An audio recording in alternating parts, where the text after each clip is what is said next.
नमस्कार दोस्तों, आज हम ओशो के द्वारा लिखी पुस्तक कृष्ण अष्टावक्र महागीता भाग 2 में धर्म है जीवन का गौरी शंकर पढ़ेंगे। तो शुरू करते हैं। पहला प्रश्न। ओशो, प्रसिद्ध मनोवैज्ञानिक एएच मैस्लो ने मनुष्य की जीवन आवश्यकताओं के क्रम में आत्मज्ञान, सेल्फ एक्चुअलाइजेशन को अंतिम स्थान दिया है। क्या आपके जाने आत्मज्ञान मनुष्य जीवन की एक अनिवार्य आवश्यकता है और धर्म, अध्यात्म जैसे संबोधन अनावश्यक रूप से आत्मज्ञान के साथ जोड़ दिए गए हैं? कृपा करके समझाएं। पहली बात कि आत्मज्ञान न तो अनिवार्य है और न आवश्यकता है। वैसी भाषा आत्मज्ञान के संबंध में मूलभूत रूप से गलत है। भूख है तो रोटी की आवश्यकता है, देह है तो श्वास की आवश्यकता है। इनके बिना तुम जी न सकोगे। लेकिन आत्मज्ञान के बिना तो आदमी मजे से जीता है। पानी चाहिए, रोटी चाहिए, मकान चाहिए, इनकी तो आवश्यकता है। इनके बिना तुम एक क्षण न जी सकोगे। आत्मज्ञान के बिना तो अधिक लोग जीते ही है। तो पहली तो बात, आत्मज्ञान आवश्यकता नहीं और अनिवार्य तो बिल्कुल ही नहीं है। कभी कोई बुद्ध, कभी कोई अष्टावक्र, कोई क्राइस्ट, मोहम्मद उस दशा को उपलब्ध होते हैं। यह इतना अद्वितीय है इस घटना का घटना कि इसको अनिवार्य तो कहा ही नहीं जा सकता, नहीं तो सबको घटती, प्रत्येक को घटती। अध्यात्म एक अर्थ में प्रयोजन शून्य है, अर्थहीन है। इसलिए तो हम इस देश में उसे सच्चिदानंद कहते हैं। आनंद का क्या अर्थ? आनंद की क्या आवश्यकता? आनंद की क्या अनिवार्यता? परमात्मा के बिना जगत बड़े मजे से चल रहा है। इसलिए तो परमात्मा कहीं दिखाई नहीं देता।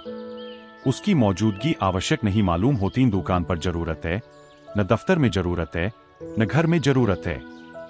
आत्मज्ञान तो आत्यंतिक अभिजात्य, आत्यंतिक एरिस्टोक्रेसी है। रोटी की जरूरत है, लेकिन माइकल एंजेलो की मूर्तियों की थोड़े ही जरूरत है। उनके बिना आदमी मजे से रह लेगा। छप्पर की जरूरत है, लेकिन कालिदास की क्या जरूरत है? न हो कालिदास के ग्रंथ, कौन सी अड़चन आ जाएगी? क्षुद्र की जरूरत है, विराट की कहां जरूरत है? और अगर विराट तुम्हारी जरूरत हो तो वह भी क्षुद्र हो जाएगा। विराट तो आनंद है, अहोभाव है।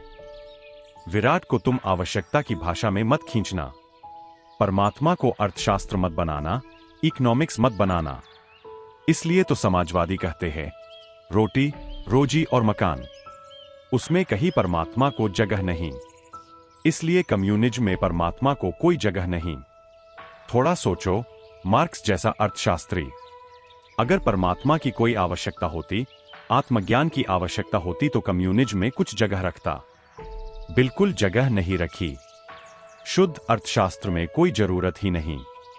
सच तो यह है कि तुम्हारे जीवन में परमात्मा की किरण उतरेगी तो बहुत अड़चनें खड़ी होंगी। इसलिए तो बहुत से लोग हिम्मत नहीं करते।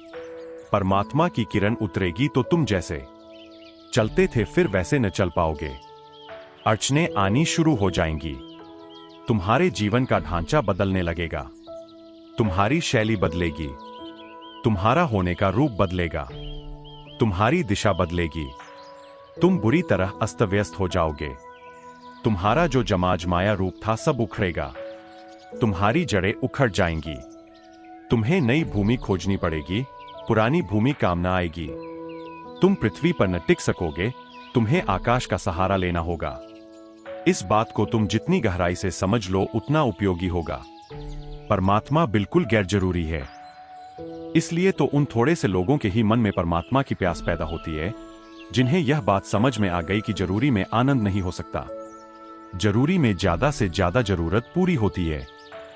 तुम्हें भूख लगी, तुमने भोजन कर लिया। भूखे रहो तो तकलीफ होती है, भोजन करके कौन सा सुख मिल जाता है? धूप पड़ती थी, पसीना आता था, तुम परेशान और बेचैन थे।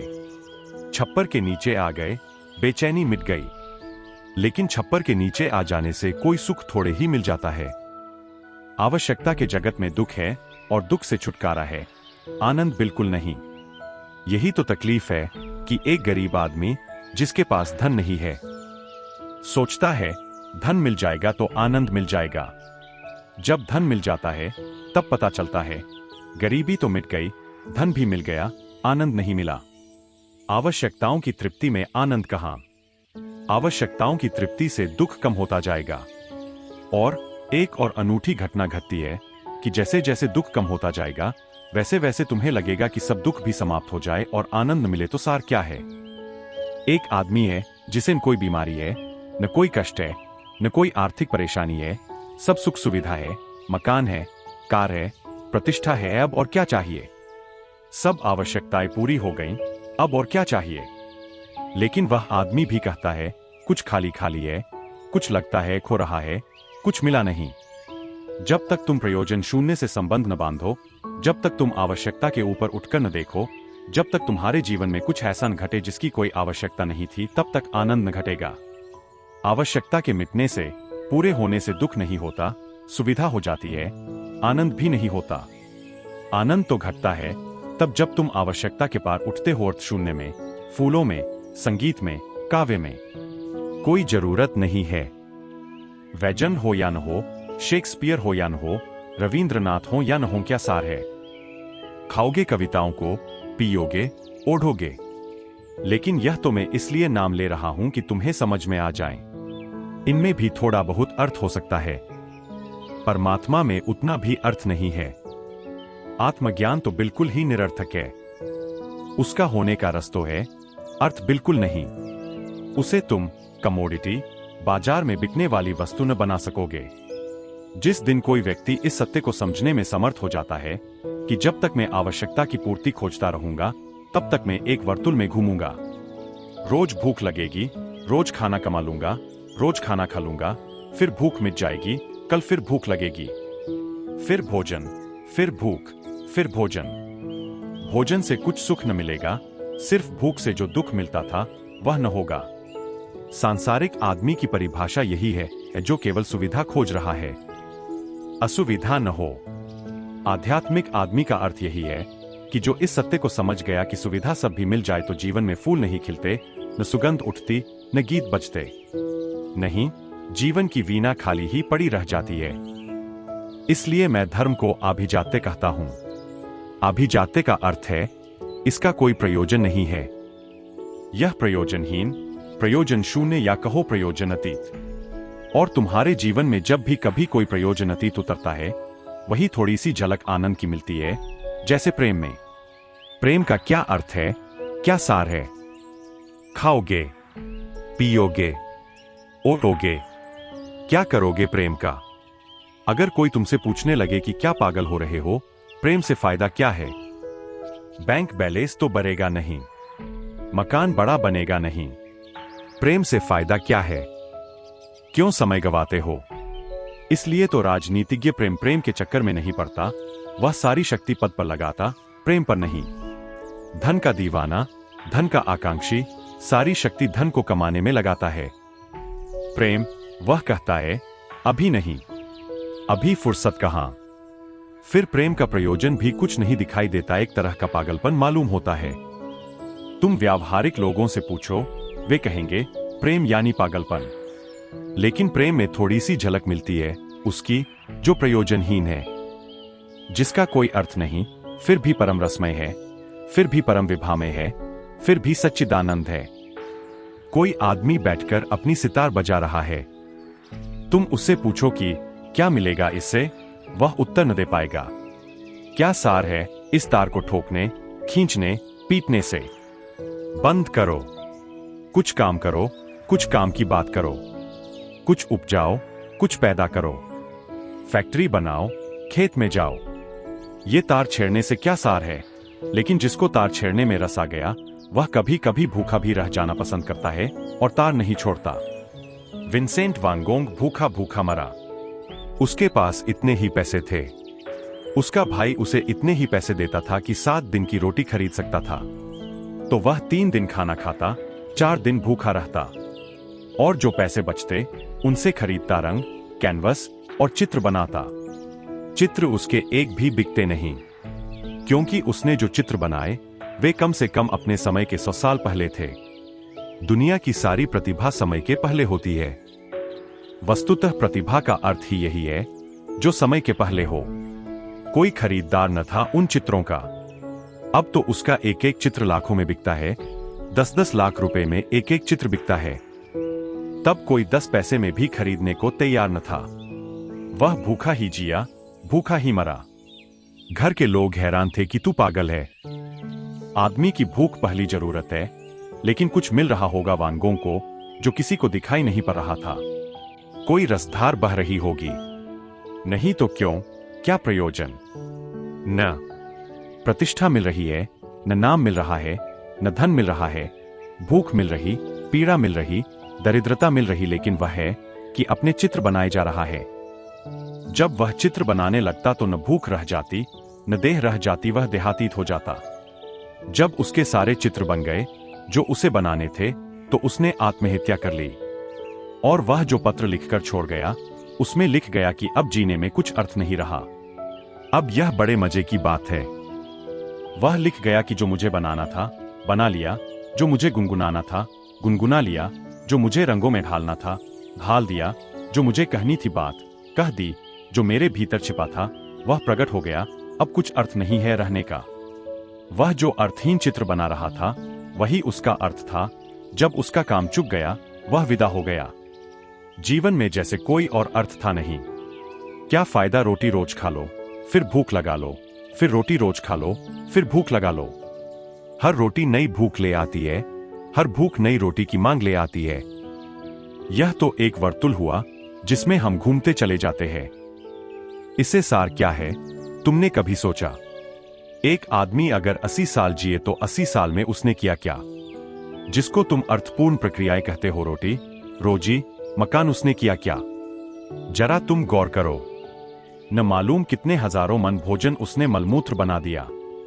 इतना ही काम किया। जरा सोचो, 80 साल में उसने कितने मलमूत्र के ढेर, अगर वह लगाता ही चला जाता तो कितने ढेर लग जाते, पहाड़ खड़े कर देता। बस इतना ही उसका काम है।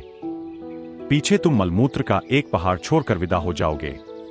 इसको तुम अर्थ कहते हो, लेकिन यही अर्थ जैसा मालूम पड़ता है, इसका ही अर्थशास्त्र है। मैं इसीलिए परमात्मा को अर्थ नहीं कहता, क्योंकि अर्थ देने से ही तो वह अर्थशास्त्र का हिस्सा हो जाएगा। मैं उसे कहता हूं अर्थातीत। वह कोई आवश्यकता नहीं है। और जब तक तुम आवश्यकताओं में उलझे हो, तब तक तुम उस तरफ आंख न उठा सकोगे। इसलिए मैं कहता हूं, जब कोई समाज बहुत समृद्ध होता है तभी धर्म में गति होती है, अन्यथा नहीं होती। यह मेरी बात बड़ी मुश्किल में डालती है लोगों को, क्योंकि लोग पूछने लगते हैं, तो फिर क्या गरीब धार्मिक नहीं हो सकता? मैं यह नहीं कहता। गरीब भी धार्मिक हो सकता है, लेकिन गरीब समाज कभी धार्मिक समाज नहीं हो सकता। व्यक्तिगत रूप से गरीब भी इतना प्रतिभावान हो सकता है कि धार्मिक हो जाए, जीवन की व्यर्थता को समझ ले।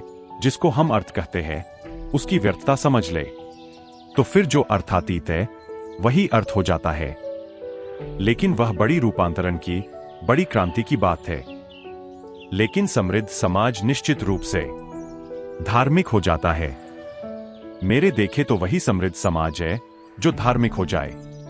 भारत जब अपने स्वर्ण शिखर पर था, जब जरूरतें पूरी थीं, खलिहान भरे थे, खेतों में फसलें थीं, लोग भूखे न थे, पीड़ित न थे, परेशान न थे, तब धर्म ने ऊंचे शिखर छुए, तब भगवद गीता उतरी, तब अष्टावक्र की महागीता उतरी, तब उपनिषद गूंजे, तब बुद्ध और महावीरों ने इस देश को जगाया।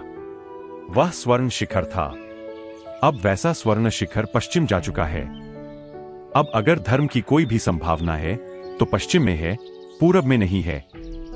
पूरब के साथ धर्म का अतीत है, पश्चिम के साथ धर्म का भविष्य है। तुमने अपने हाथ गवाया। तुमने यह सोचकर गवाया कि क्या रखा है धन में, संपदा में। कुछ भी नहीं रखा है, यह भी सच है। लेकिन जब धन संपदा होती है तभी पता चलता है कि कुछ भी नहीं रखा है। इतनी सार्थकता उसमें हो यह दिखाने की। और जब तुम्हारे जीवन में सब होता है और तुम पाते हो कुछ भी नहीं हुआ, तो पहली दफा एक हुंक उठती है कि अब खोजे उसे जो आवश्यकता नहीं है। और अनिवार्य तो बिल्कुल ही नहीं है परमात्मा। अनिवार्य का तो अर्थ यह होता कि तुम चाहे करो चाहे न करो, होकर रहेगा। अनिवार्य मौत है, समाधि नहीं। अनिवार्य तो मृत्यु है, ध्यान नहीं। अनिवार्य बुढ़ापा है, धर्म नहीं। अनिवार्य इतना ही है कि यह जो क्षण भंगुर है बह जाएगा। शाश्वत आएगा कि नहीं, यह अनिवार्य नहीं है। शाश्वत तो तुम खोजोगे तो आएगा। खोजोगे, भटकोगे, बार बार पालोगे और खो जाएगा, बड़ी मुश्किल से आएगा। अनिवार्य तो कति नहीं है। अनिवार्य का तो यह मतलब है कि तुम बैठे रहो, कुछ न करो, होने वाला है, होकर रहेगा। मौत जैसा होगा परमात्मा, फिर जैसे सभी आदमी मरते हैं ऐसे सभी आदमी आत्मज्ञान को उपलब्ध हो जाएंगे। नहीं, न तो अनिवार्य है और न आवश्यकता है। आत्मज्ञान खोजने से होगा, गहन साधना से होगा, बड़ी त्वरा से होगा, दाव पर लगाओगे अपने को तो होगा। आत्मज्ञान भाग्य नहीं है कि हो जाएगा, लिखा है विधि में। विधि में जो लिखा है वह तो क्षुद्र है, वह होता रहेगा। धन का हमने समादर नहीं किया है। हमने समादर कुछ और ही बात का किया है, बोध का, संन्यास का, त्याग का। उन्होंने जिन्होंने छोड़ा, उन्होंने जिन्होंने ऊपर आंखें उठाई और आकाश की तरफ देखा, उनका हमने सम्मान किया है। पश्चिम में इतिहास लिखा गया, पूरब में इतिहास नहीं लिखा गया, हमने पुराण लिखे। पश्चिम के विचारक बड़े हैरान होते हैं कि भारत में इतिहास क्यों नहीं लिखा गया। वे समझते हैं पुराण तो कथा, कल्पना। लेकिन हमने इतिहास जानकर नहीं लिखा, क्योंकि इतिहास तो होता है साधारण घटनाओं का, पुराण होता है असाधारण घटनाओं का। इसलिए तो कल्पना जैसा मालूम होता है पुराण, क्योंकि उस पर भरोसा नहीं आता कि यह घटा भी होगा। पुराण का अर्थ होता है जो कभी कभी घटता है। इतिहास का अर्थ होता है जो रोज घटता है, जो पुनरुक्ति है। नेपोलियन हो कि नादिर शाह हो कि तैमूर लंग हो कि चंगेज हो कि हिटलर हो कि स्टेलिन हो कि माओ हो, यह रोज की घटना है। इससे इतिहास बनता है। ये तो अखबार की कतरने हैं जिनसे इतिहास बनता है। बुद्ध का घटना अनहोना है, नहीं घटना था और घटा। जैसे अचानक आधी रात में सूरज उग आए कि अंधेरे में किरण उतर आए और हम पकड़ भी न पाए और खो जाए, और हमारे हाथ भी न लगे और खो जाए। हम ठगे और अवाक रह जाएं, आए और चली जाए। गूंजे एक गीत, हम ठीक से सुन भी न पाए, क्योंकि हम अपने शोरगुल से भरे हैं, और गीत विदा हो जाए। एक स्मृति भर रह जाए और हमें खुद ही शक होने लगे कि यह गीत सुना था, ऐसा आदमी देखा था।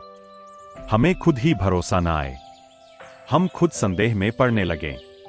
जैसे जैसे स्मृति फीकी होने लगे और दूर होने लगे, वैसे वैसे हम ही को भरोसा न आया, ऐसा हुआ था।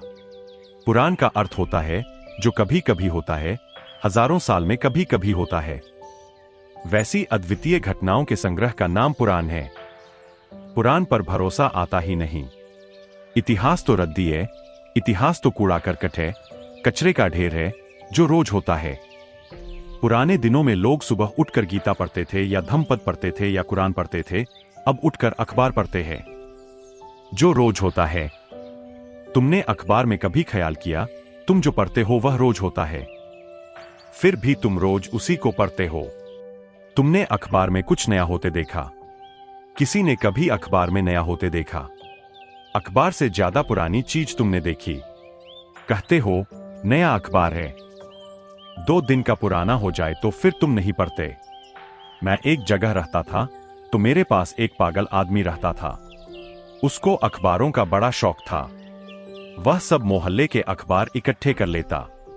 शायद अखबारों के कारण पागल हो गया हो, कुछ पता नहीं। लेकिन जब मैं गया वह पागल ही था। वह मुझसे भी आकर जो भी अखबार वगैरह होते सब उठा कर ले जाता। कभी मैंने कहा उसको कि तू 7 8 दिन पुराने अखबार उठा कर ले जाता है, इनका तू करेगा क्या? वह बोला अखबार क्या पुराने क्या नए, अरे जब पढ़ो तभी नए। जब हमने पढ़े ही नहीं तो हमारे लिए तो नए। उस पागल आदमी ने बड़ी बुद्धिमानी की बात कही। कहा कि क्या नए और क्या पुराने, तुम अखबार पढ़ते हो, तुमने कभी इस पर ख्याल किया कि यही तुम रोज रोज पढ़ते हो? कुछ नया घटता है कभी? नया तो कुरान में घटा है, धम्मपद में घटा है, अष्टावक्र में घटा है। पुराने लोग ज्यादा होशियार थे। वे वही पढ़ते थे जो अघट है, अनिर्वचनीय है, पकड़ में नहीं आता। नहीं होना था फिर भी हो जाता है। वे दुर्लभ फूल खोजते थे, तुम कूड़ा करकट खोजते हो। दुर्लभ फूलों की खोज में वे भी धीरे धीरे दुर्लभ हो जाते थे। अघट की खोज में धीरे धीरे अघट की घटने की संभावना उनके भीतर भी बन जाती थी। इसलिए मैं तुमसे कहना चाहता हूं, न तो अनिवार्य और न आवश्यक। धर्म इस जगत में सबसे गैरअनिवार्य बात है और सबसे अनावश्यक। इसलिए तो रूस से 20 करोड़ लोग बिना धर्म के जी रहे हैं। कौन सी अड़चन है? सच तो यह है, बहुत मजे से जी रहे हैं। चिंता फिक्र मिटी, सब सुख सुविधा से जी रहे हैं। शायद कुछ थोड़े से लोगों को अड़चन है, मगर सी में 99 आदमियों को कोई अड़चन नहीं है।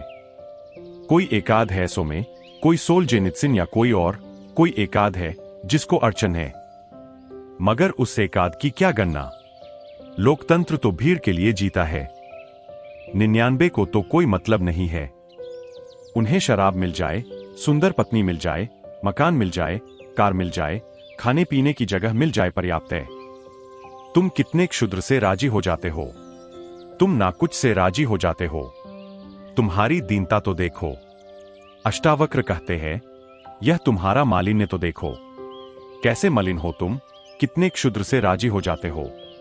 दुनिया में धर्म अगर बिल्कुल विदा हो जाए तो बहुत थोड़े लोगों को अड़चन होगी। कोई गौतम बुद्ध पैदा होगा तो उसे अड़चन होगी, लेकिन बाकी को तो कोई अड़चन होगी।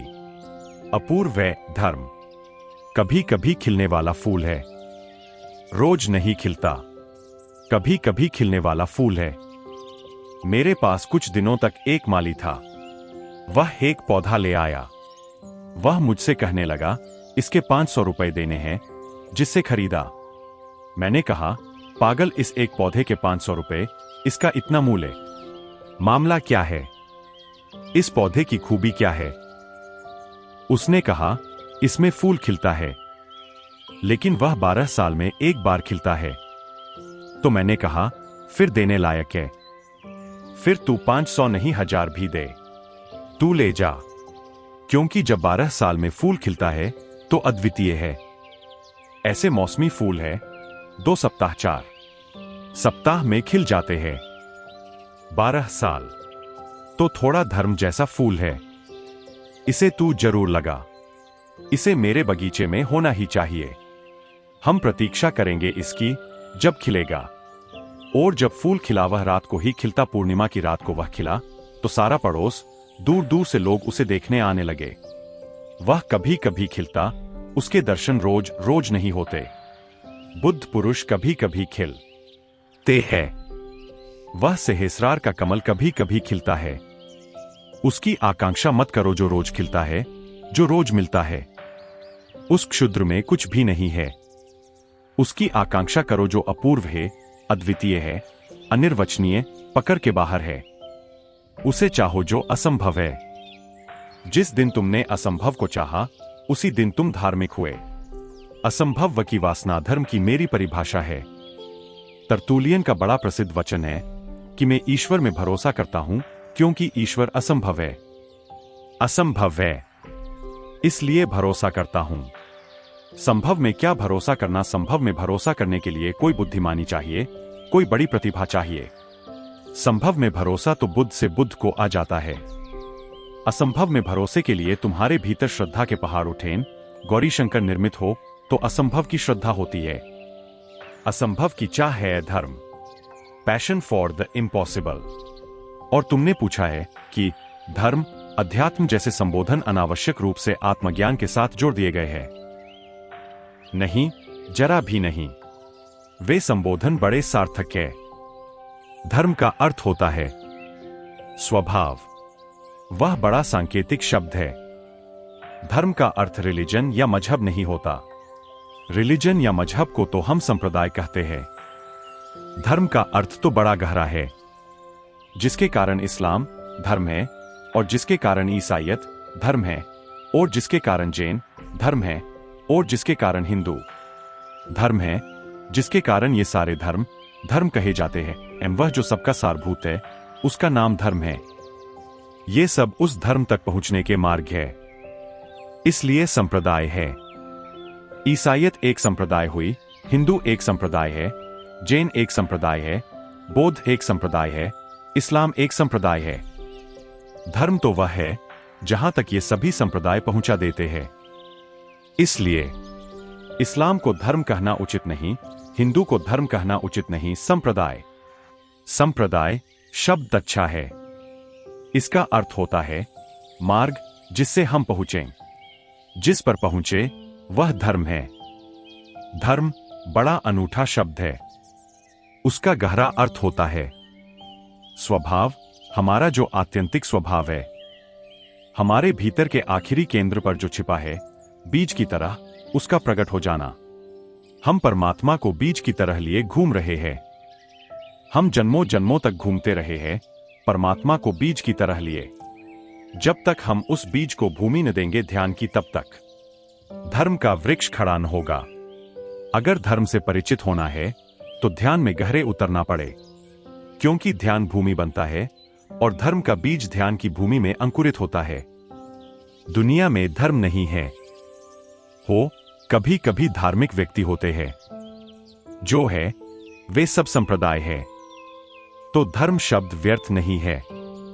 ऐसे जबरदस्ती आत्मज्ञान के ऊपर नहीं थोप दिया गया है। और अध्यात्म भी बड़ा बहुमूल्य शब्द है। उसका भी वही मतलब होता है, वह जो तुम्हारी निजता है। समझने की कोशिश करो। तुम्हारे पास दो तरह की चीजें हैं। एक तो जो तुम्हें दूसरों ने दी है, जो तुम्हारी निजी नहीं है, जैसे भाषा। जब तुम पैदा हुए थे तो तुम कोई भाषा लेकर ना आए थे। भाषा तुम्हें दी गई। मौन तुम लेकर आए थे। भाषा तुम्हें दी गई। मौन अध्यात्म है, भाषा सामाजिक है। जो तुम लेकर आए थे, जो तुम्हारा है, निजी है, वह अध्यात्म है। जो उधार है, बासा है, वह अध्यात्म नहीं है। जो भी तुम्हें दूसरों ने दे दिया है, वह अध्यात्म नहीं है। तुम्हारे पास बहुत ज्ञान हो सकता है जो तुमने विश्वविद्यालय से सीखा, शास्त्रों से सीखा, गुरुओं से सीखा, वह अध्यात्म नहीं है। जिस दिन तुम्हारा अंतश्चेतन जागेगा, तुम्हारी आंख खुलेगी, तुम्हारे अपने ज्ञान का प्रादुर्भाव होगा, उसका नाम अध्यात्म है। अध्यात्म का कोई शास्त्र नहीं होता और अध्यात्म की कोई किताब नहीं होती और अध्यात्म को उधार पाने का कोई उपाय नहीं है। अध्यात्म कोई वस्तु नहीं जो हस्तांतरित हो सके। अध्यात्म है तुम्हारा आत्यंतिक निज रूप, तुम्हारी निजता।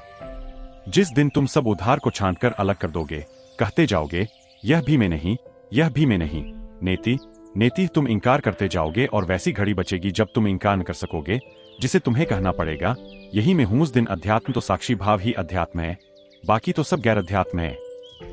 ये शब्द बड़े प्यारे हैं। इन शब्दों का अर्थ समझोगे तो तुम्हारे भीतर शब्दों का अर्थ सुनते सुनते, समझते समझते ही कुछ घटना घटनी शुरू हो जाएगी। एक छोटी सी चिंगारी महावन को जला देती है। ये छोटे छोटे शब्द नहीं है, ये छोटी छोटी चिंगारियां हैं। दूसरा प्रश्न, ओशो उगुरु शिष्य को सीधे भी देखता है, लेकिन फिर भी उसे विभिन्न परीक्षाओं से जानबूझकर गुजारता है। क्या इससे शिष्य का आत्मज्ञान तीव्र और शुद्धतर होता है? कृपा करके समझाएं। गुरु देखता है तुम्हारे तीन रूप, तुम जो थे, तुम जो हो, तुम जो हो सकते हो। तुम जो थे उससे तुम्हें छुटकारा दिलाना है। तुम्हारे अतीत से तुम्हें मुक्ति दिलानी है। तुम्हारे अतीत को पोंछ डालना है, साफ कर देना है। वह कचरा है जो तुम्हारे दर्पण पर इकट्ठा हो गया। तुम्हें अतीत से विच्छिन्न करना है। यह पहला काम। फिर तुम जो हो उसके प्रति तुम्हें जगाना है, क्योंकि तुम्हें उसका बिल्कुल पता नहीं कि तुम कौन हो। तुम जो रहे हो अब तक, तुम्हारा अतीत इतना बोझिल हो गया है, उससे तुम इस भांति दब गए हो कि तुम्हारा वर्तमान तुम्हें दिखाई नहीं पड़ता। और वर्तमान बड़ा छोटा सा क्षण है। बड़ा आणविक इतना छोटा क्षण है कि तुम उसे पकड़ भी नहीं सकते। तुमने देखा कि यह रहा वर्तमान की वह गया। इतना कहने में कि यह रहा वर्तमान, वर्तमान अतीत हो जाता है। इतने समय में तो वर्तमान गया। वर्तमान को कहने के लिए शब्द भी जुटाओ, उतनी देर में वर्तमान जा चुका होता है। वर्तमान तो बड़ी पतली धार है, बड़ी सूक्ष्म, वहां तो तुम शांत साक्षी रहोगे तो ही पकड़ पाओगे। तो तुम्हें अतीत से छुटकारा दिलाना है, तुम्हें वर्तमान में जगाना है। और भविष्य, अगर तुम अतीत में जकड़े रहे तो अतीत ही तुम्हारे भविष्य का निर्णायक होता है। अतीत ही तुम्हारे भविष्य को बनाता है। मुर्दा तुम्हारे भविष्य को भी नष्ट करता चला जाता है, क्योंकि तुम भविष्य की जो योजना बनाओगे वह कहां से लाओगे? तुम्हारे अतीत से लाओगे। अतीत के अनुभव के आधार पर ही तुम भविष्य के भवन खड़े करोगे। वे पुनरुक्तियां होंगी। वह फिर वही दोहराना होगा। थोड़े बहुत हेरफेर कर लोगे, रंग बदल लोगे, थोड़ा रूप बदल लोगे, लेकिन होगा वह अतीत ही सजाया हुआ, संवारा हुआ। लाश ही होगी अच्छे वस्त्रों में श्रृंगारित। भविष्य की तुम योजना जो भी बनाओगे अतीत से आएगी, वह अतीत का प्रोजेक्शन है, प्रक्षेपण होगा। तो गुरु की चेष्टा होगी कि वह तुम्हें अतीत को भविष्य में प्रक्षेपित न होने दे। नहीं तो तुम्हारा अतीत तो नष्ट हुआ, तुम्हारा भविष्य भी नष्ट हो जाएगा। गुरु की चेष्टा होगी कि तुम्हें अतीत से मुक्त करवा दे, और गुरु की चेष्टा होगी कि तुम्हें भविष्य की चिंता और विचारना से भी मुक्त करवा दे, क्योंकि भविष्य का सारा विचार भविष्य को नष्ट करना है। भविष्य का विचार कैसे हो सकता है? भविष्य तो वही है जो अभी आया नहीं। भविष्य तो वही है जिसका तुम्हें कोई पता नहीं। भविष्य तो अभी कोरी स्लेट है, कोरा कागज है जिस पर कुछ लिखा नहीं गया। अभी तुम भविष्य पर अगर कुछ लिखना शुरू कर दोगे तो तुम भविष्य को खराब कर लोगे। उसका कोरापन घर आने के पहले ही खराब हो जाएगा। तो वर्तमान में तुम्हें जगाना है, अतीत से तुम्हें छुटकारा दिलाना है, भविष्य के सपनों को अवरुद्ध करना है। इन 3 कामों के लिए गुरु सारी की सारी चेष्टा करता है। तुम्हें जगाता फिर परीक्षाएं भी खड़ी करता है कि तुम जागे या नहीं, क्योंकि तुम्हारी नींद इतनी गहरी है कि कई बार तुम नींद में ही सपना देख लेते हो कि जाग गए। तुम्हें ऐसे सपने याद होंगे जिनमें तुमने नींद में सपने में समझ लिया कि जाग गए। सुबह उठकर पता चला कि सपना तो झूठा था ही, सपने में जागे वह भी झूठा था। बहुत डर है इस बात का कि जागने की बातें सुन सुनकर कहीं तुम जागने का सपना देखने लगो, वह यथार्थ नहीं होगा। इसलिए अष्टावक्र जनक की खूब कसकर कसौटी करने लगते हैं।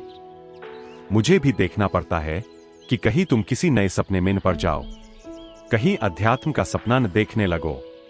सपने सब सपने हैं, संसार के हों कि अध्यात्म के। सपने से मुक्त हो जाना है तो अध्यात्म।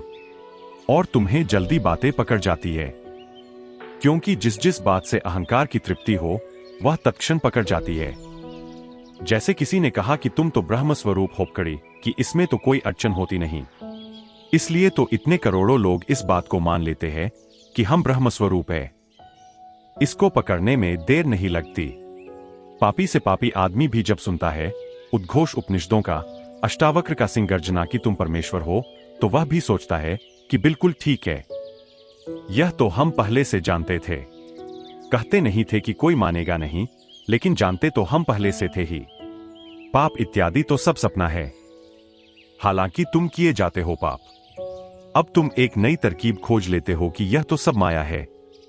चोरी तुम किए चले जाते हो, बेईमानी तुम किए चले जाते हो, तुम कहते हो यह सब माया है। तुम अक्सर पाओगे जहां इस तरह के शुद्ध वेदांत की बातें होती है, वहां तुम महापापियों को बैठे देखोगे और प्रसन्न पाओगे। वहीं उनको प्रसन्नता मिलती है और कहीं तो मिल नहीं सकती।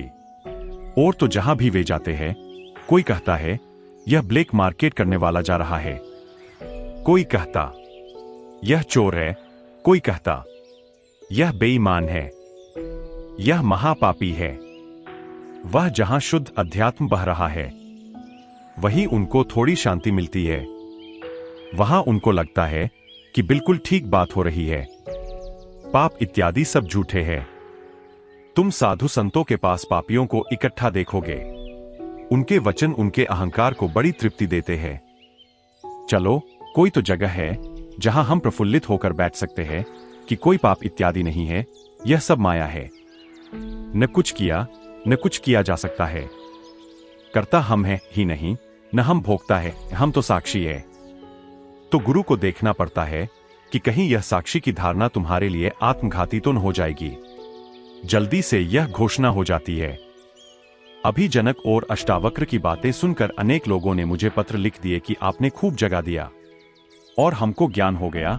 एक मित्र ने लिखा कि अब तो मैं जाग कर जा रहा हूं कि मैं स्वयं परम ब्रह्म हूं। वे गए भी, वे पत्र लिख कर गए, वे चले ही गए। पत्र लिखकर परीक्षा देने तक का मौका उन्होंने नहीं दिया। वे तो सिर्फ घोषणा करके गए। स्वभाव ने पत्र लिख दिया कि मैं जाग गया। धन्यवाद प्रभु कि आपने बता दिया कि मैं भगवान हूं। न इतना किया, वे सिर घुटा लिए। उसी जोश में लक्ष्मी मुझसे कहने लगी कि उषा आकर रोती है, उनकी पत्नी। मैंने लक्ष्मी को कहा, तू उषा को कह, तू बिल्कुल फिक्र न कर। ऐसे कहीं स्वभाव जागने वाले नहीं। सिर घुटाने से क्या होता है, देख चोटी बचा ली है। उसी में सब बच गया। चोटी क्यों बचाई स्वभाव ने? हिंदू चोटी तो बचाएगा ही।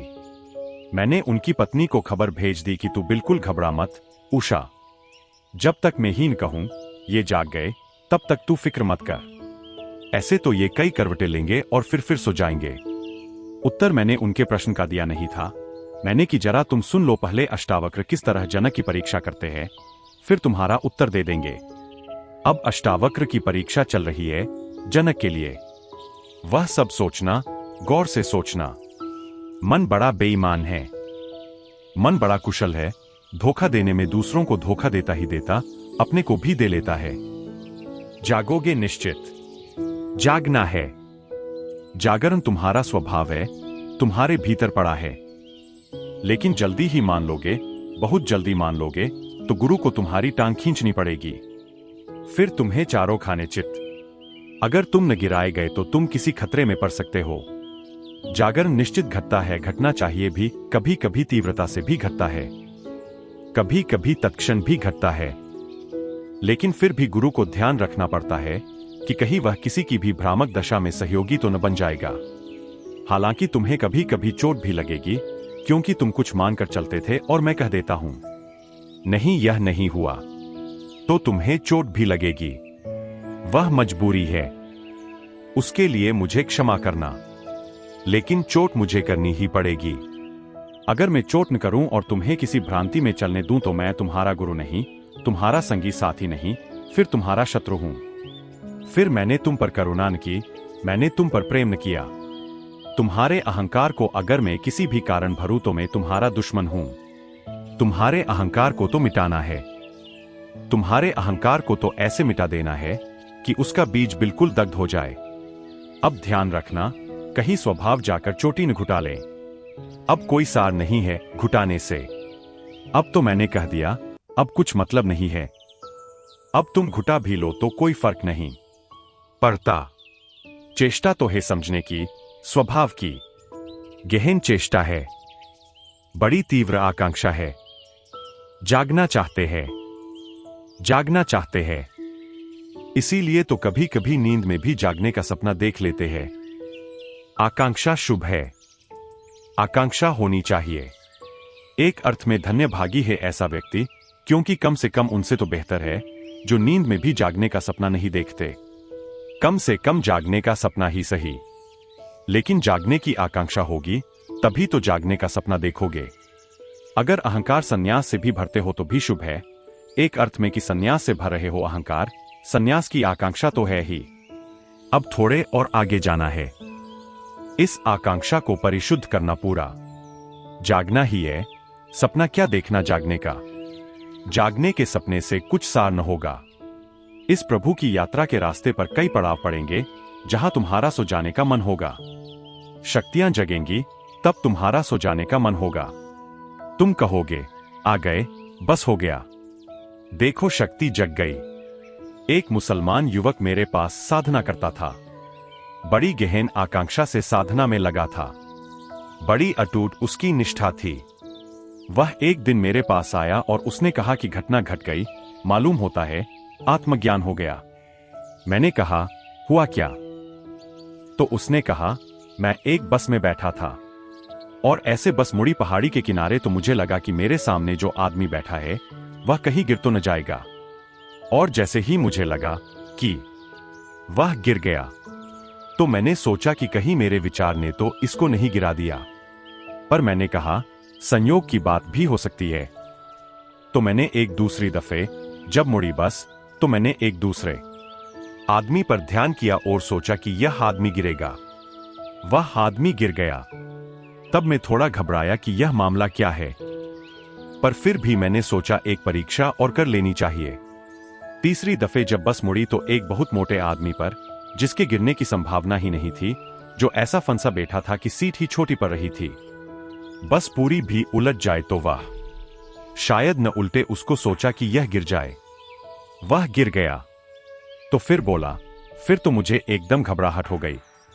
घबराहट भी हुई और आनंद भी आया। मैंने कहा कि यह तो मालूम होता है, शक्ति हाथ में आ रही है। अब वस्तुतः उसे घट रहा था, फिर भी मुझे कहना पड़ा, यह पागलपन है। यह एकाग्रता की क्षमता है। अगर तुम ध्यान करते करते बहुत एकाग्र हो जाओ और उस एकाग्रता में कोई विचार तुम सोचो, वह तत्क्षण घट जाएगा। इसलिए समस्त योग शास्त्रों ने कहा है, इसके पहले कि तुम ध्यान की एकाग्रता में उतरो, तुम्हें शुभ विचारों से भर जाना चाहिए। क्योंकि अगर ध्यान की एकाग्रता के बाद अशुभ विचार तुम्हारे भीतर चलते रहे तो उनके परिणाम आने शुरू हो जाएंगे। इसलिए पतंजलि ने इसके पहले की धारणा, ध्यान, समाधि, साधोयम, नियम, प्राणायाम, प्रत्याहार, इन सबके साधने की बात कही।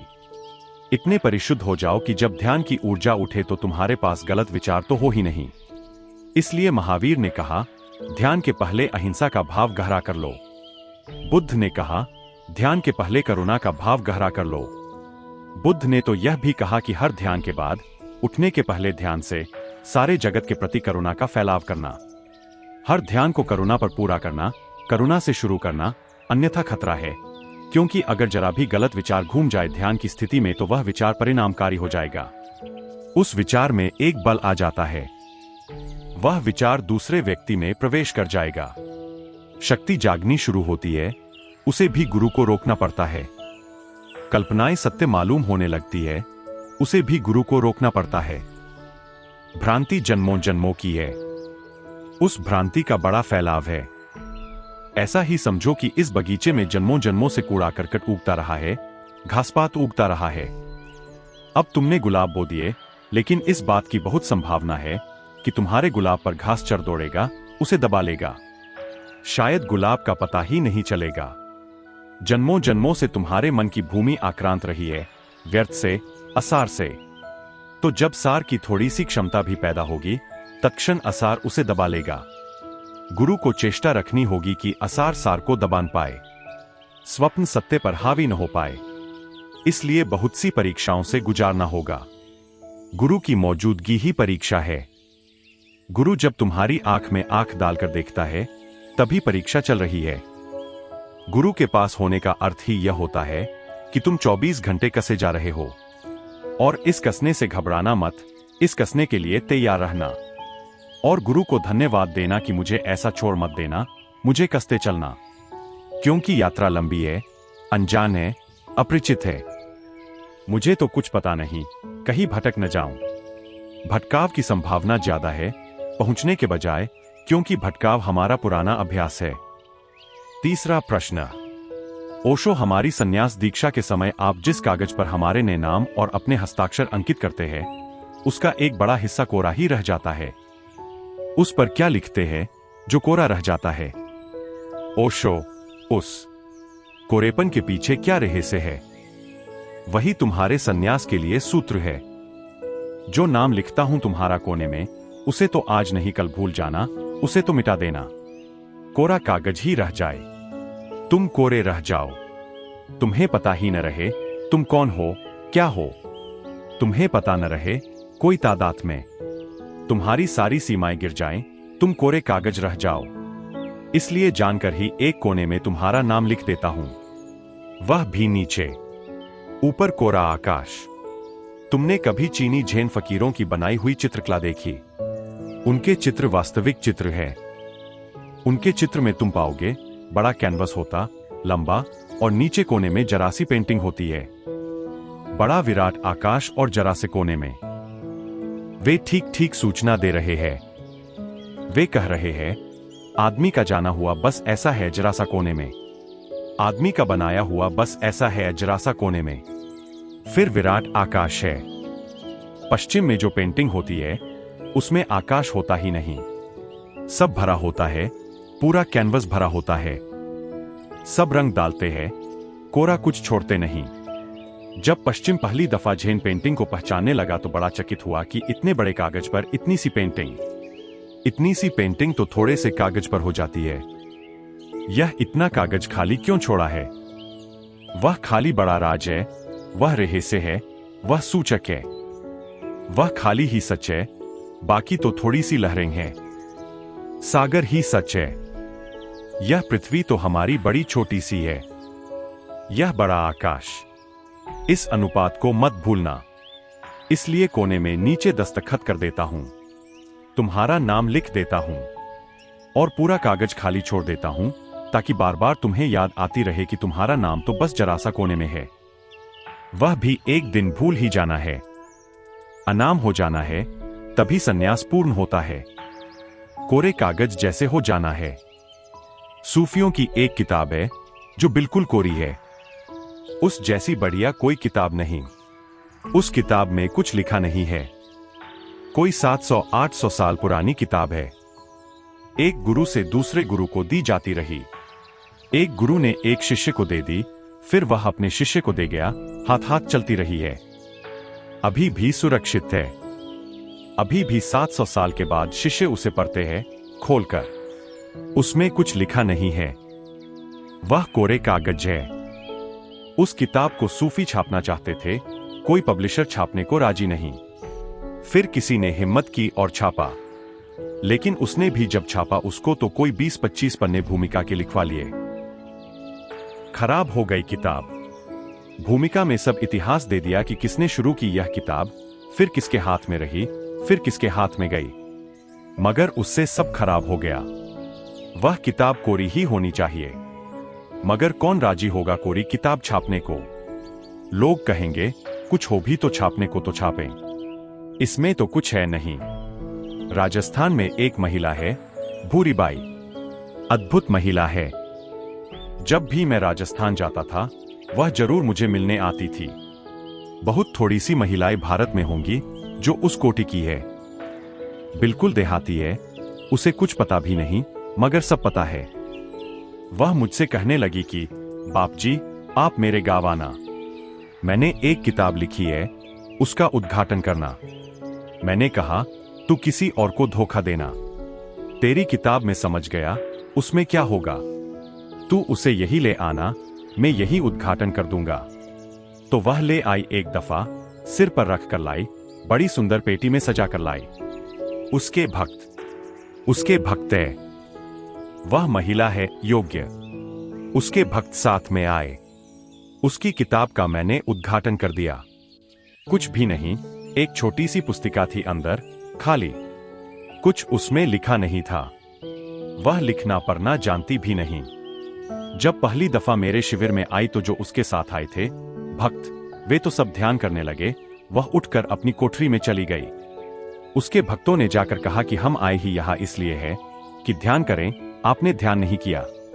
वह कहने लगी कि तुम बाप जी से पूछ लेना। वे मेरे पास आए। उन्होंने कहा, यह मामला क्या है? भूरीबाई कहती है, बाप जी से पूछ लेना। बाप जी, मुझे कहना नहीं चाहिए, क्योंकि वह होगी 70-80 साल की। मैंने कहा, वह ठीक कहती है, क्योंकि जो मैंने कहा था वही उसने किया। मैंने कहा था, कुछ न करो, शांत साक्षी हो जाओ। वे उसके पास गए। उन्होंने कहा, उन्होंने तो ऐसा कहा। वह कहने लगी कि ठीक कहा। वहां तो बड़ी भीड़ भाड़ थी, उपद्रव था। कई लोग कुछ कुछ कर रहे थे। मैं इस कोठरी में आकर बैठ गई। मैंने कुछ न किया, बड़ा ध्यान लगा। फिर वह अपने गांव वापस गई तो गांव के लोगों ने पूछा कि वहां से क्या लाई, तो उसने अपनी कोठरी पर चुप लिखवा दिया। उसने कहा कि इतना ही समझी मैं तो। वे कहे तो बहुत सी बातें, लेकिन मेरी बुद्धि में ज्यादा नहीं समाता। मैं तो गैर पढ़ी लिखी हूं, चुप इतना ही मेरी समझ में आया। वह अपनी कोठरी पर लिखवा रखा है कि इतना उनकी बातों में से मैं समझ पाई। कहते तो वे बहुत कुछ है, इतना मैं पकड़ पाई। वही मैं तुमको कह सकती हूं। वह जो कोरा कागज है, वह कहता है चुप। वह जो कोरा कागज है, वही कुरान है, वही धम्मपद, वही अष्टावक्र की संहिता है।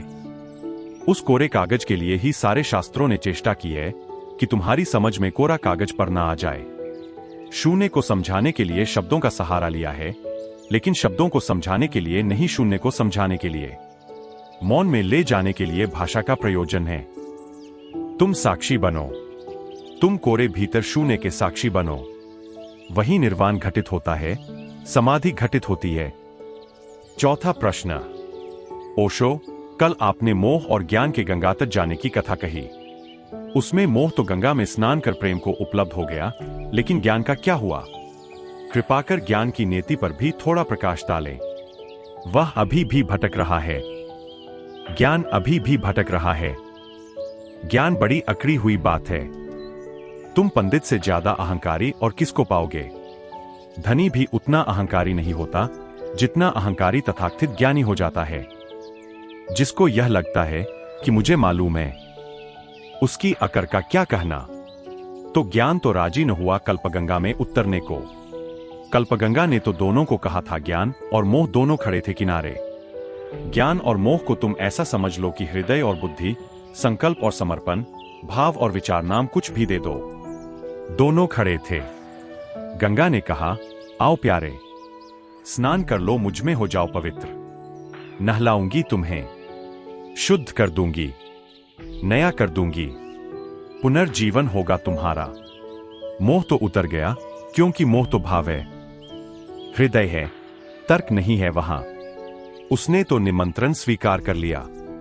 उसने कहा कि चलो देखें। वह तो उतर गया। उसने तो डुबकी मार ली। वह तो जब निकला तो पुराना जा चुका था, नया हो चुका था। मोह प्रेम हो गया, हृदय समाधि बन गया, भाव रस में डूब गया, ज्ञान अकड़ा खड़ा रहा।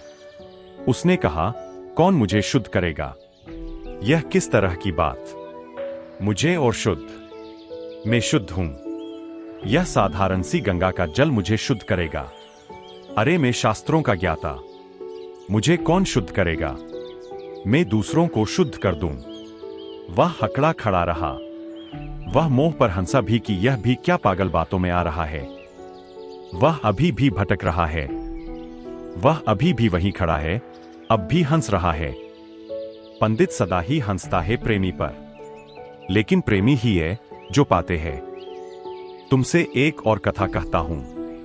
एक राजा के दो बेटे थे। राजा के पास बहुत धन था। एक बेटे का नाम ज्ञान था, एक बेटे का नाम प्रेम था। राजा बड़ी चिंता में था कि किसको अपना राज्य सौंप जाए। किसी फकीर को पूछा कि कैसे तय करूं। दोनों जुड़वां थे, साथ साथ पैदा हुए थे। उम्र में कोई बड़ा छोटा न था, नहीं तो उम्र से तय कर लेते। दोनों प्रतिभाशाली थे, दोनों मेधावी थे, दोनों कुशल थे। कैसे तय करें? बाप का मन बड़ा डामाडोल था, कहीं अन्याय न हो जाए। फकीर से पूछा। फकीर ने कहा, यह करो, दोनों बेटों को कह दो कि यही बात निर्णायक होगी। तुम जाओ और सारी दुनिया में बड़े बड़े नगरों में कोठियां बनाओ। जो कोठियां बनाने में 5 साल के भीतर सफल हो जाएगा, वही मेरे राज्य का उत्तराधिकारी होगा। ज्ञान चला। उसने कोठियां बनानी शुरू कर दी। मगर 5 साल में सारी पृथ्वी पर कैसे कोठियां बनाओगे? हजारों बड़े नगर हैं। कुछ कोठियां बनाई, उसका धन भी चुक गया, सामर्थ्य भी चुक गई, थक भी गया, परेशान भी हो गया। और फिर बात भी मूर्तापूर्ण मालूम पड़ी। इससे सार क्या है? 5 साल बाद जब दोनों लौटे तो ज्ञान तो थका मांदा था, भिखमंगे की हालत में लौटा। सब जो उसके पास थी संपदा, वह सब लगा दी। कुछ कोठियां जरूर बन गईं, लेकिन इससे क्या सार? वह बड़ा पराजित और विषाद में लौटा। प्रेम बड़ा नाचता हुआ लौटा। बाप ने पूछा, कोठियां बनाई? प्रेम ने कहा कि बना दी, सारी दुनिया पर बना दी। सब बड़े नगरों में क्या, छोटे छोटे नगरों में भी बना दी। समय काफी था। बाप भी थोड़ा चौंका। उसने पूछा कि यह तेरा बड़ा भाई, यह तेरा दूसरा भाई, यह तो थका हारा लौटा है, कुछ नगरों में बनाकर तूने कैसे बना ली? प्रेम ने कहा कि मैंने मित्र बनाए, जगह जगह मित्र बनाए। सभी मित्रों की कोठियां मेरे लिए खुली है। जिस गांव में जाऊं वहीं एक क्या, 2-2, 3-3 कोठियां हैं। मकान मैंने नहीं बनाए, मैंने मित्र बनाए। यह आदमी मकान बनाने में लग गया, इसलिए चूक हो गई। मकान तो मेरे लिए खुले खड़े हैं, कोठियां मेरे लिए तैयार है, जगह जगह तैयार है। जहां आप कहें वहां मेरी कोठी, हर नगर में मेरी कोठी। एक तो ढंग है प्रेम का और एक ढंग है ज्ञान का। ज्ञान से अंतः विज्ञान पैदा हुआ। ज्ञान की आखिरी संगति विज्ञान है। विज्ञान से अंतः टेक्नोलॉजी पैदा हुई। विज्ञान की संगति टेक्नोलॉजी है, तकनीक है। प्रेम से भक्ति पैदा होती है। भक्ति प्रेम की पुत्री है। भक्ति से भगवान पैदा होता है। वह दोनों दिशाएं बड़ी अलग है। ज्ञान के मार्ग से जो चला है वह कहीं न कहीं विज्ञान में भटक जाएगा। इसलिए तो पश्चिम विज्ञान में भटक गया। यूनानी विचारकों से पैदा हुई पश्चिम की सारी परंपरा, वह ज्ञान के उनकी बड़ी पकड़ थी। अरस्तु, प्लेटो, तर्क और विचार और ज्ञान। जानना है, जान कर रहेंगे। उस जानने का अंतिम परिणाम हुआ कि अनुबंध तक आदमी पहुंच गया। मौत खोज ली और कुछ सार ना आया। पूरब प्रेम से चला है तो हमने समाधि खोजी। हमने कुछ अनूठा आकाश खोजा जहां सब भर जाता है, सब पूरा हो जाता है। अब तो पश्चिम परेशान है, अपने ही ज्ञान से परेशान है। अल्बर्ट आइंस्टीन मरने के पहले कहकर मरा है कि अगर मुझे दोबारा जन्म मिले तो मैं वैज्ञानिक न होना चाहूंगा कि नहीं, प्लम्बर होना पसंद कर लूंगा, वैज्ञानिक होना पसंद नहीं करूंगा। बड़ी पीड़ा में मरा है कि क्या सार, जानने का क्या सार, होने में सार है। प्रेम भी जब तक झुके नहीं तब तक भक्ति नहीं बनता। ज्ञान भी अगर झुक जाए तो ध्यान बन जाता है, लेकिन ज्ञान झुकने को राजी नहीं होता। प्रेम झुकने को बड़ी जल्दी राजी हो जाता है। अगर ज्ञान भी उतर गया होता गंगा में, समझ लो उतरा नहीं, उतर गया होता, उसने भी निमंत्रण स्वीकार कर लिया होता, डुबकी मार ली होती, तो जैसे मोह प्रेम बनकर निकला, ज्ञान ध्यान बनकर निकल सकता था। लेकिन किनारे पर अकड़ा खड़ा रह गया, तो विज्ञान बन गया, तो टेक्नोलॉजी बन गई, तो सब चीजें खराब होती चली गईं। ऐसा नहीं है कि ज्ञान की वृत्ति वाले व्यक्ति के लिए मार्ग नहीं, झुक जाए वह भी तो उसके लिए भी मार्ग है। प्रेमी झुकता है तो प्रार्थना पैदा होती है, ज्ञानी झुकता है तो ध्यान पैदा होता है। प्रार्थना भी परमात्मा पर ले जाती है, ध्यान भी परमात्मा पर ले जाता है। भाषा अलग होगी। जब ध्यानी परमात्मा पर पहुंचेगा तो वह कहेगा आत्मा, क्योंकि दूसरे का कोई उपाय नहीं है ध्यान में। जब प्रेमी परमात्मा पर पहुंचता है तो वह आत्मा नहीं कहता, वह कहता है तुम ही हो, मैं कहीं। ये सिर्फ भाषा के भेद है। दोनों एक ही महाशून्य पर पहुंच गए हैं। एक उसे आत्मा कहता है, एक उसे परमात्मा कहता है। ये भाषा के भेद है। अगर तुम्हारी विचार पर बहुत पकड़ हो तो ध्यान का मार्ग पकड़ो, डुबकी मगर लगाओ। इधर रही गंगा, यह मैं कहता हूं कि आ जाओ, ले तो डुबकी में तुम्हें नया कर दूंगा। अगर विचार पर बहुत पकड़ है, कोई हर्जा नहीं। जो मोह तक को रूपांतरित कर देती है गंगा, वह विचार को न कर पाएगी। मोह तक को रूपांतरित कर दिया प्रेम में, तो विचार की क्या ताकत है। विचार तत्क्षण ध्यान में रूपांतरित हो जाता है। लेकिन झुकना पड़े। बिना झुके कुछ भी नहीं, बिना समर्पित हुए कुछ भी नहीं। 5वां प्रश्न। ओशो, ऐसा लगता है कि पृथ्वीचारी जनक पहली बार आकाश को देखकर आश्चर्यचकित होते हैं, तो आकाश विहारी अष्टावक को संसार देखकर ही आश्चर्य होता है। क्या सच ही संसार और मोक्ष एक दूसरे के लिए इतने आश्चर्य के विषय है? वे परस्पर विरोधी है या एक दूसरे के पूरक है? न तो विरोधी और न पूरक। जब एक होता है तो दूसरा होता ही नहीं। ऐसा समझो कि प्रकाश और अंधेरा एक दूसरे के विरोधी है या एक दूसरे के पूरक। न पूरक न विरोधी, क्योंकि जब प्रकाश होता है तो अंधेरा नहीं होता, जब अंधेरा होता है तो प्रकाश नहीं होता। पूरक होने के लिए तो दोनों को साथ साथ होना चाहिए, विरोधी होने के लिए भी दोनों को साथ साथ होना चाहिए।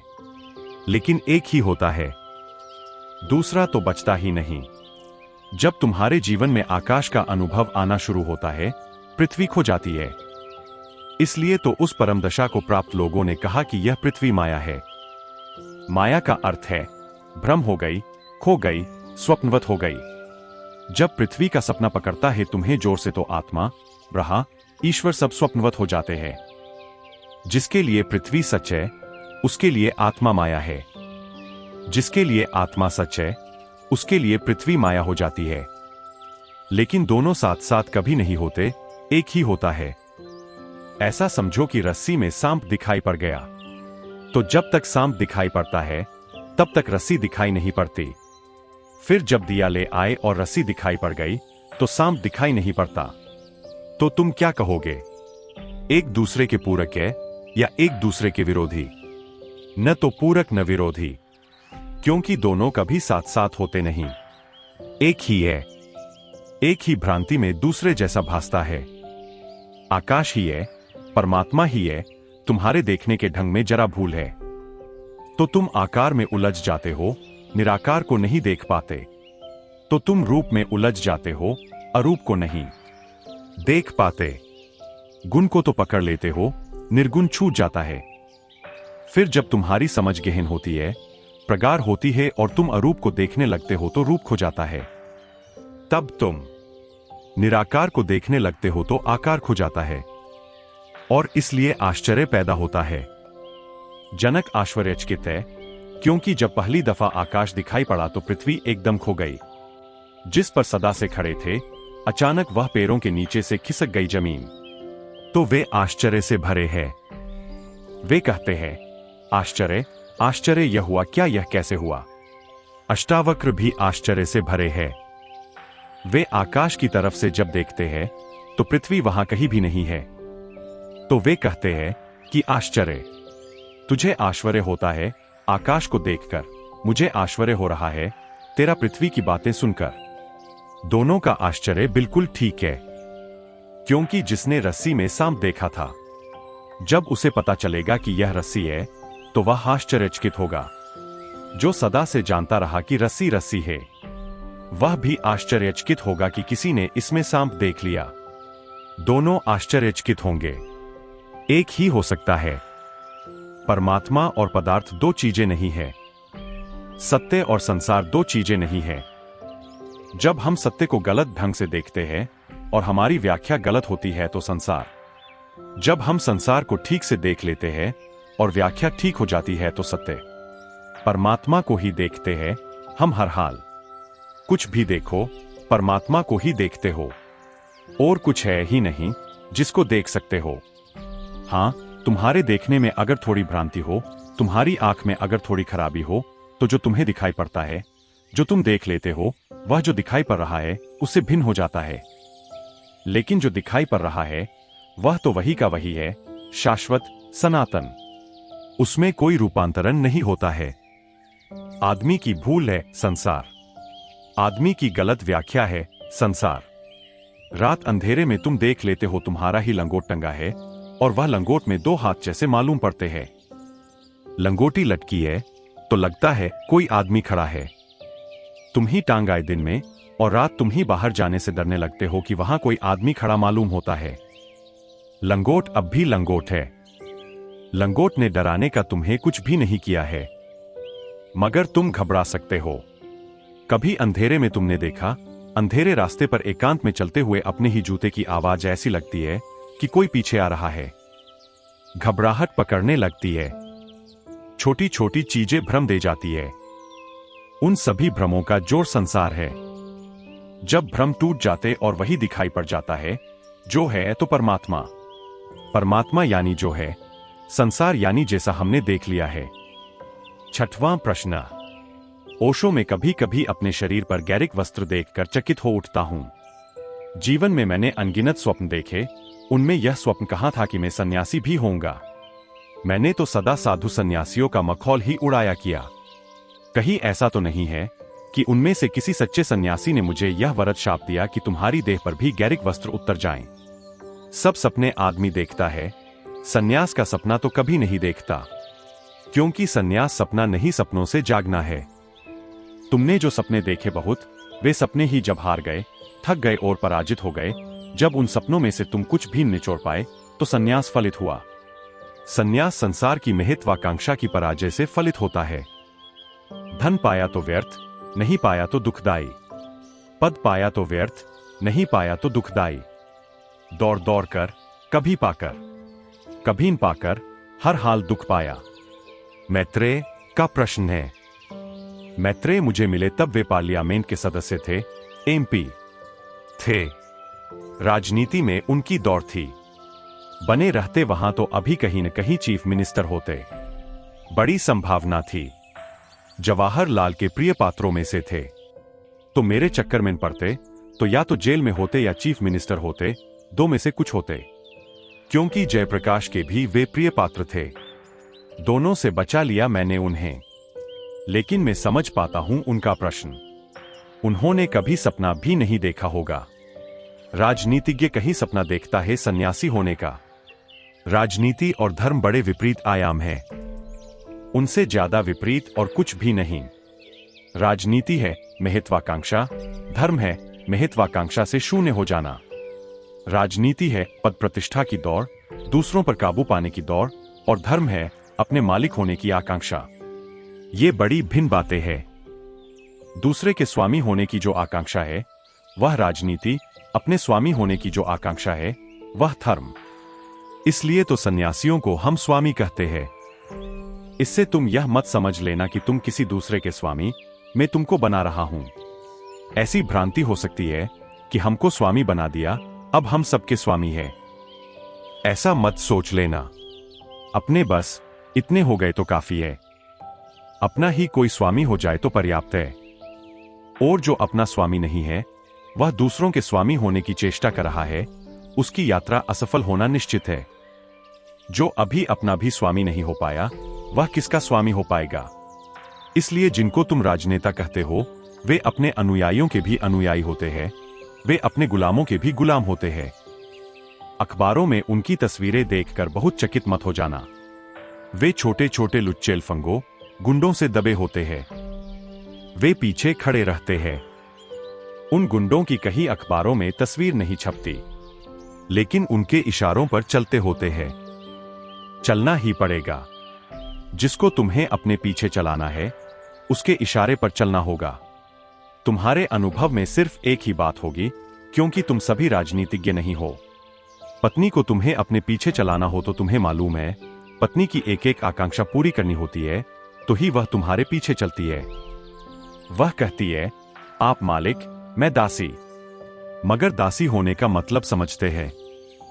जब तक आप उसके दास न हो जाओ वह दासी नहीं। लिखती है आपकी दासी है, मगर मतलब साफ है, वह आपके पीछे पीछे चलती है जब भावर पड़ती है। लेकिन अगर उसको जिंदगी भर अपने पीछे चलाना हो तो बड़े छिपे रूप में आपको उसके पीछे चलना होता है, नहीं तो वह आपके पीछे नहीं चलेगी। यह तो साझेदारी है, तुम हमारे पीछे तो हम तुम्हारे पीछे। यह तो सांठगांठ है। राजनेता जिनको अपने पीछे चला रहा है, राजनेता उनके पीछे चलता होता है। वह लोटलीट कर देखता रहता है, लोग कहां जा रहे हैं उसी तरफ जाने लगता है। असली कुशल राजनीतिज्ञ का अर्थ ही यही है।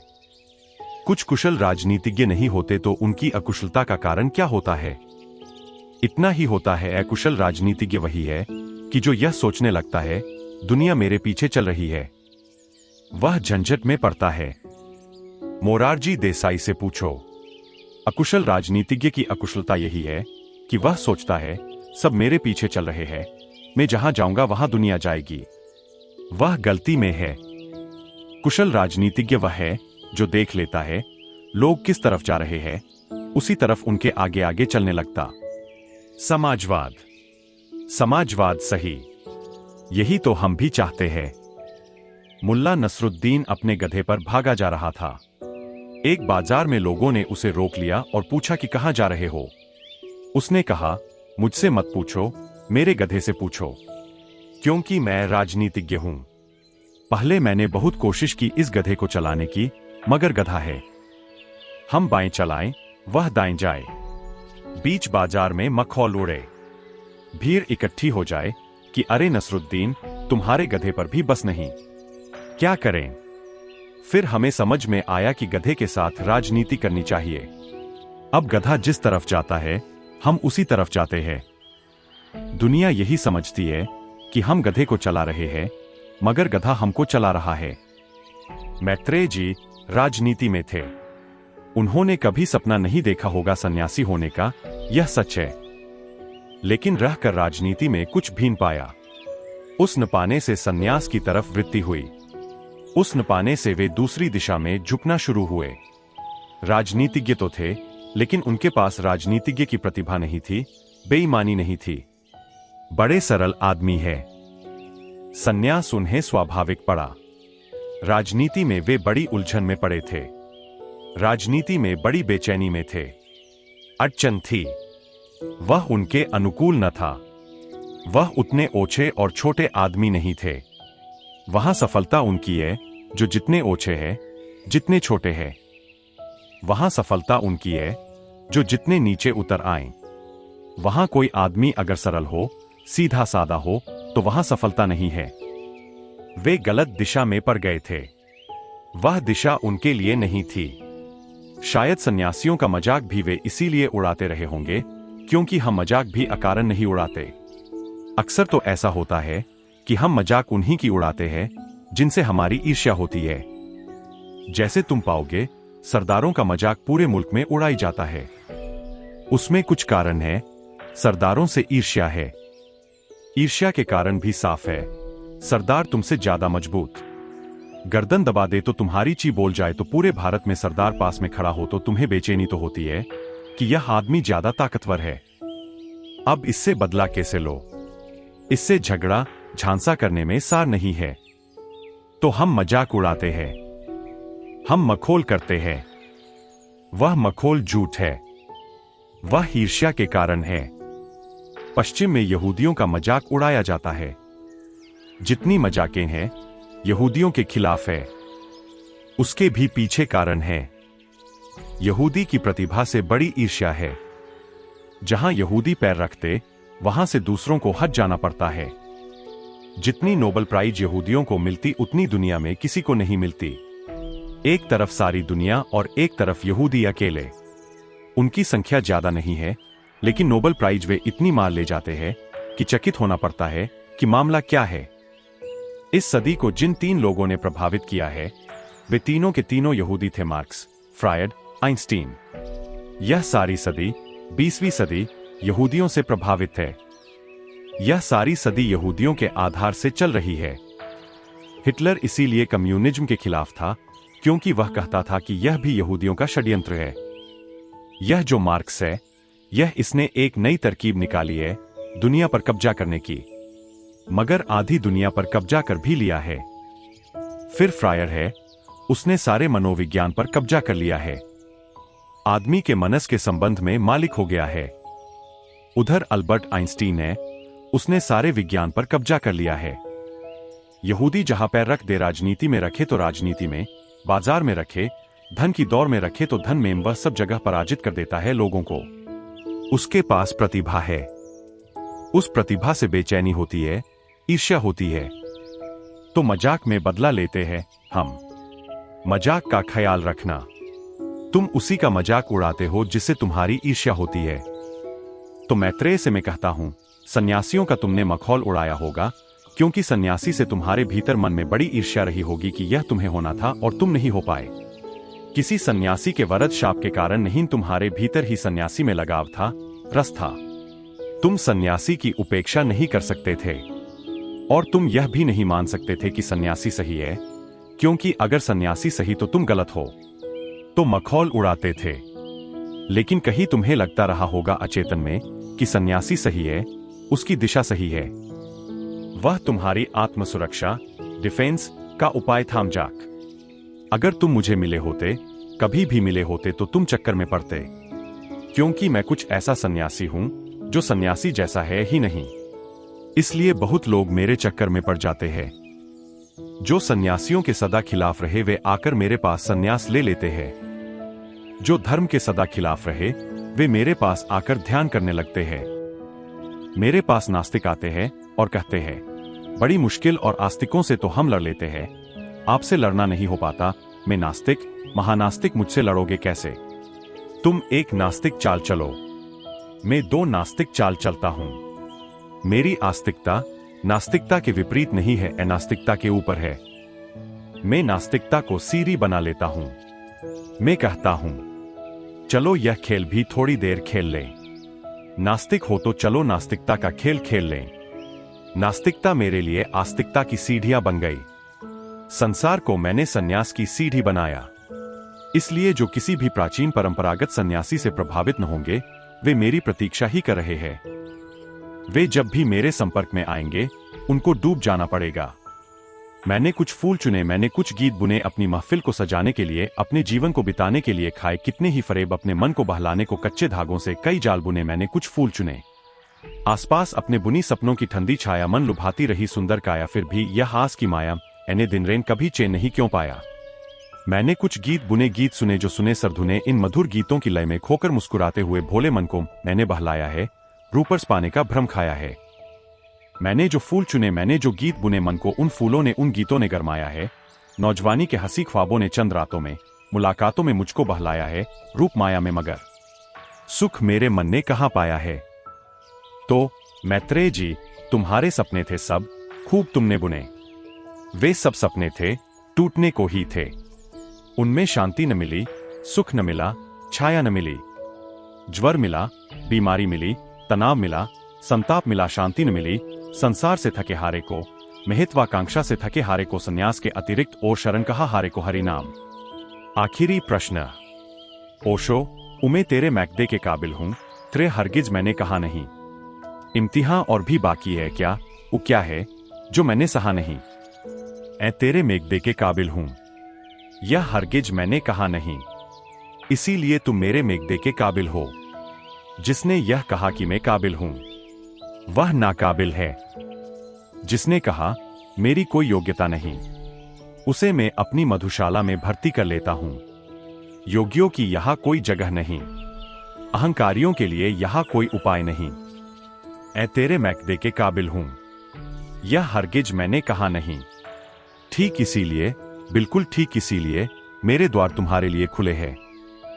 यह मेरी मधुशाला तुम्हारा मंदिर है। यहां न ज्ञानियों की जरूरत है, न पंडितों की। यहां न पुण्यात्माओं की जरूरत है, न साधु महात्माओं की। यहां तो उनकी जरूरत है जो विनम्र है और झुकने की जिनकी तैयारी है। इम्तिहान और भी बाकी है क्या, क्या है जो मैंने सहा नहीं। कोई इम्तिहान बाकी नहीं है। अगर तुमने जो सहा है उसे मूर्छा में नहीं सहा है, तो फिर कोई इम्तिहान बाकी नहीं है। तुमने जो सहा है अगर होशपूर्वक सह लिया है, तो तुम आ गए हो साक्षी के किनारे। वह घटना घटने के ही करीब है, किसी भी क्षण घट सकती है। लेकिन अगर मूर्छा में सहा है, तो एक इम्तिहान बाकी है, और वह है जागने का। जो मूर्छा में सहा है, अब उसे जाग कर सह लो। जो भी तुम जाग कर सह लोगे, उससे तुम मुक्त हो जाओगे। जब से तेरी लगन लगी है हमें, हम परी दाहवास रहते हैं। दिल की दूरी अगर नहायल हो, पास ही तेरे दास रहते हैं। जब से तेरी लगन लगी है हमें, हम परी दाहवास रहते हैं। तब से हमारी बुद्धि का होश उड़ गया। जिनकी बुद्धि का होश उड़ गया है, वही मेरे काम के है। जब से तेरी लगन लगी है हमें, हम परी दाहवास रहते हैं। दिल की दूरी अगर नहायल हो, पास ही तेरे दास रहते हैं। बस जरा सी दूरी रह गई है, वह दूरी है तुम्हारे मूर्छित हृदय की। वहां थोड़ा जागरण का दिया जल जाए, फिर कोई दूरी नहीं। और वही मूर्छा सब दुखों का कारण है। बेहिस वीरानी छाई है, अलबेले अरमा रूठे। अक्ल ने कैसी बेदर्दी से दिल की बस्ती लूटी है। बुद्धि ने तुम्हें लूटा है, तुम बुद्धि के हाथों लूटे गए हो।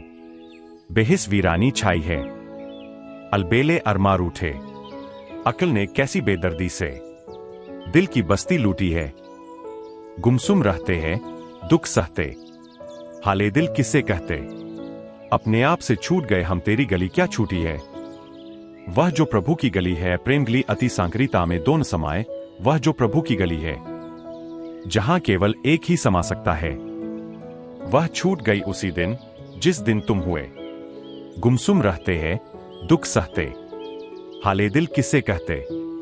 अपने आप से छूट गए हम, तेरी गली क्या छूटी है। अगर उस गली में फिर, अगर उस वृंदावन की गली में फिर प्रवेश करना हो, तब अपने को छोड़ो। उतनी सी दूरी है, बस तुम्हारे मैं की दूरी ही एकमात्र दूरी है। एक ही कदम उठाना है में से नमे में, अहंकार से निरहंकार में, और शेष सब अपने से हो जाता है। मधुशाला के द्वार खुले हैं। तुम मैं को बाहर रखकर आ सको तो यह मैकदा तुम्हारा है। हरि तत्सत।